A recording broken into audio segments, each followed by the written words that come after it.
সব সত্য সবসময় বলতে নেই।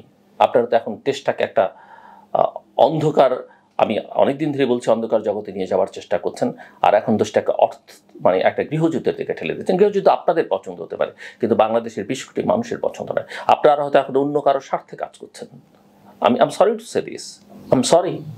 আপনি সেনাপ্রধানের সততা নিয়ে প্রশ্ন তুলতে পারেন না, আপনি সেনাপ্রধানের আন্তরিকতা নিয়ে প্রশ্ন তুলতে পারেন না, সেনাবাহিনীকে নিয়ে প্রশ্ন আপনি তুলতে পারেন না।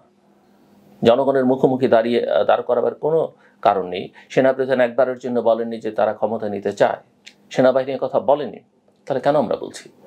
যেখানে বিএনপির মতো দল বলছে যে তারা কোনো রাজনৈতিক দল নিষিদ্ধ চায় না। আপনি যদি জনগণের ক্ষমতায়ন চান, আপনি যদি ভোটের অধিকার চান, জনগণকে সিদ্ধান্ত নিতে দেন না বিএনপি, জামাত, আওয়ামী লীগকে থাকবে না থাকবে না। দুর্ভাগ্যজনক, আজকে প্রফেসর মোহাম্মদ ইউনূসকে আপনারা বিতর্কের মধ্যে ঠেলে দিচ্ছেন। প্রফেসর মোহাম্মদ ইউনূসের সঙ্গে সেনাপ্রধানের দ্বন্দ্ব তৈরি করবার চেষ্টা করছেন। কেন করছেন? এত অতি কথন ভালো নয়।